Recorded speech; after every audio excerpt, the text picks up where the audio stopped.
Imagine you're sitting in a cold, dim office in Berlin. The year is 1939, and as one of Germany's senior economic advisors, you've just finished analyzing a terrifying financial report. The numbers don't lie. The nation is on the verge of total economic collapse. Not next year, not next month, now. You know the truth that almost no one else does. Hitler's entire rearmament program is sitting on a big old tower of secret debt, hidden contracts, and financial trickery so massive that if anyone pulled the wrong thread, the whole system would fall apart overnight. You have two choices: expose the economic disaster and be removed quietly, or stay silent and watch the nation plunge into a war it cannot afford. Real men faced this decision. Most didn't survive it. Today, you'll learn why. Because in just 6 years, a country that was literally burning worthless banknotes to keep warm somehow fielded one of the most advanced armies in the world, without money, without credit, and without time. And the way they did it? A fake company, a financial illusion, and an economic machine that could only survive by stealing from others. Let's begin with the catastrophe that made all of this possible. Germany in the early 20th century was not just suffering. It was living through an economic nightmare so extreme that the numbers sound fictional. By late 1923, inflation wasn't climbing or even running. It was exploding. A single American dollar cost 4 trillion German marks. A loaf of bread cost 200 billion marks. Workers demanded wages twice a day because money printed in the morning was worthless by dinner. Restaurants couldn't keep up. Waiters stood on chairs every hour to announce new menu prices. Families who had saved for decades watched their life insurance mature into a payout so small it couldn't buy a postage stamp. Middle-class wealth evaporated. Germany stabilized over the next few years, but people did not forget the humiliation. Economic trauma became political fuel. Just as Germany was beginning to recover, the world economy collapsed. The crash of 1929 cut Germany off from American loans. Banks folded, factories shut their doors, and by 1932, over 6 million Germans were jobless. Roughly 1/3 of the workforce had no income. Cities saw street fights between communist militias and Nazi stormtroopers on a near-daily basis. The government was paralyzed. Faith in democracy was dying, and millions were desperate enough to listen to anyone promising hope, even a man like Adolf Hitler. Hitler promised 3 things: restore order, rebuild the economy, destroy the restrictions of the Versailles Treaty, especially the military limits. But there was a problem. Germany was broke. Not metaphorically, literally incapable of funding even a modest army, let alone a modern war machine. Germany needed money, it needed weapons, and it needed secrecy. Enter the one man who made all 3 possible. To solve the impossible problem, Hitler turned to a man many Germans already saw as a miracle worker, brilliant banker, economic strategist, the man who had ended the hyperinflation crisis of 1923. In 1933, Hitler made him head of Germany's central bank, and in 1934, Minister of Economics. His mission was simple in words, but impossible in reality. Build a massive military without printing money, without foreign loans, and without the world realizing it. A normal economist would have said it couldn't be done. Shocked wasn't normal. Here's the problem Schacht faced. Germany needed steel, fuel, rubber, explosives, aircraft, tanks, ships, everything. But if he simply printed money again, it would trigger another hyperinflation disaster.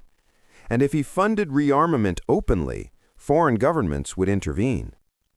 He needed money that didn't show up, didn't cause inflation, and didn't look like government spending. The solution? A financial ghost. In 1934, Schacht quietly created a corporation with an impressive name, the Metallurgical Research Company. It sounded legitimate. It had real stationery, a real address, and real industrial firms listed as shareholders. But it produced nothing. It sold nothing. It existed for one purpose: to hide billions of marks in secret debt. Here's how the operation worked, step by step. Step 1. The military places an order. A German arms company gets a contract for tanks, artillery, aircraft, whatever the military needs. But instead of paying them with real money, the government gives them M.E.F.O bills. These were promissory notes, IOUs, with a 5-year maturity date. The company couldn't use the bills to buy steel or pay salaries, so, step 2, private banks accepted the M.E.F.O bills because they knew something the world didn't. The German central bank secretly guaranteed them. So the arms makers got real cash, workers got paid, tanks rolled off assembly lines. But the spending never appeared as official government debt. Step 3, the bills moved quietly to the central bank. Private banks eventually turned in the M.E.F.O bills to the Reichsbank. The central bank honored them. But here's the masterpiece. These payments never appeared on the official national budget.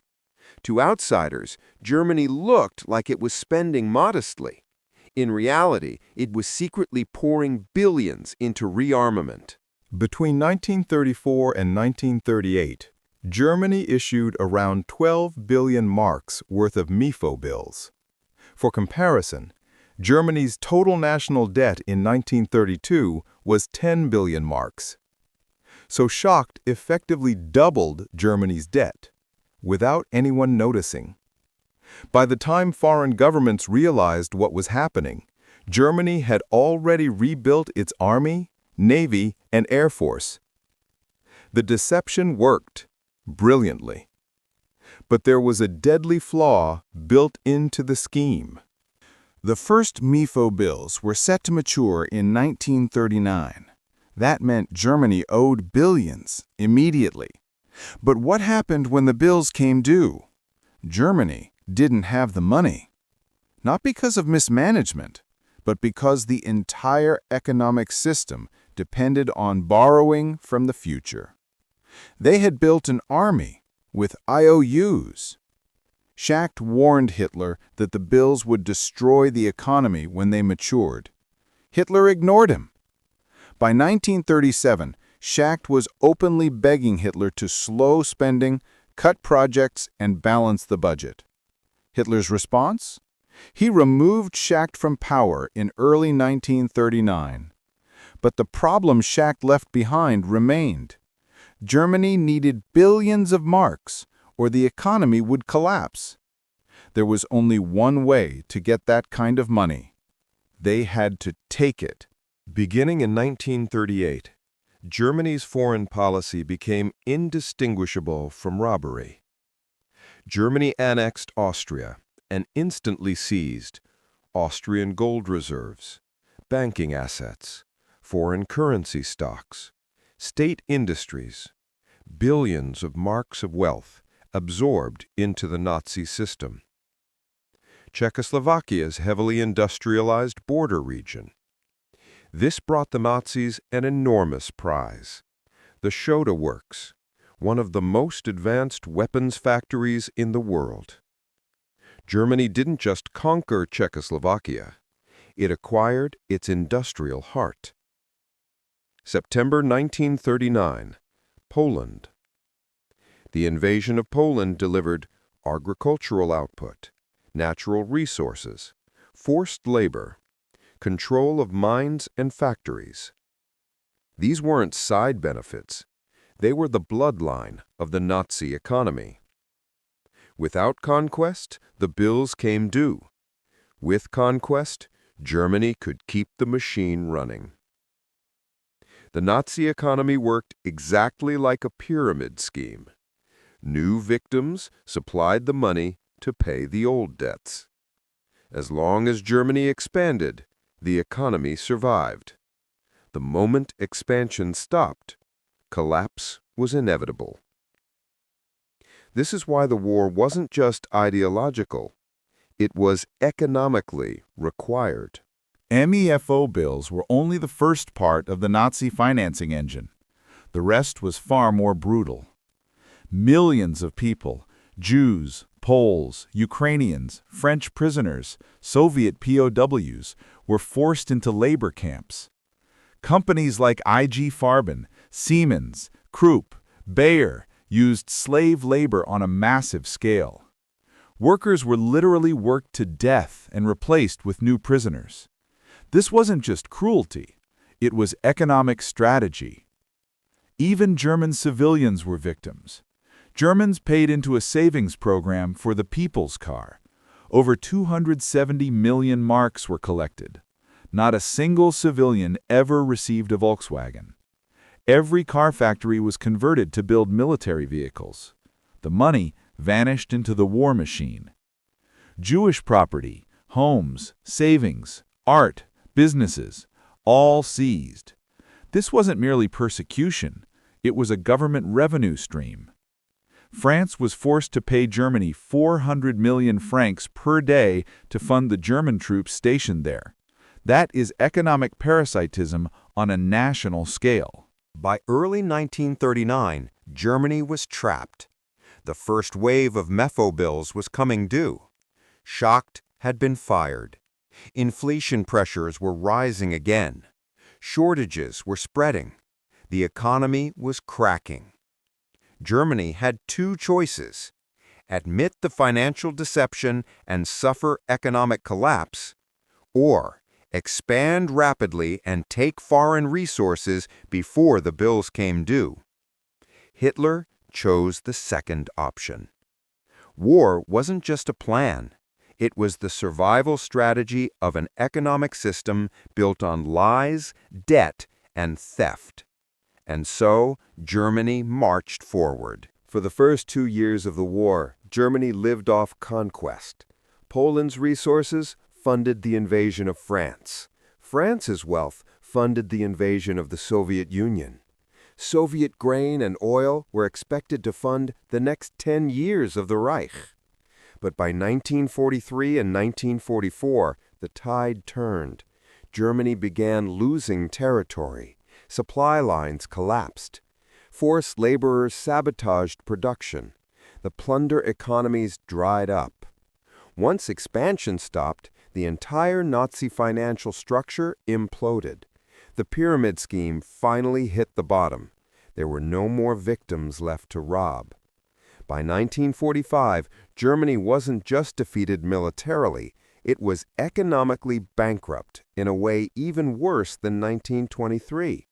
The war machine died the moment there was nothing left to steal. People often ask, how did Hitler build such a massive military so fast?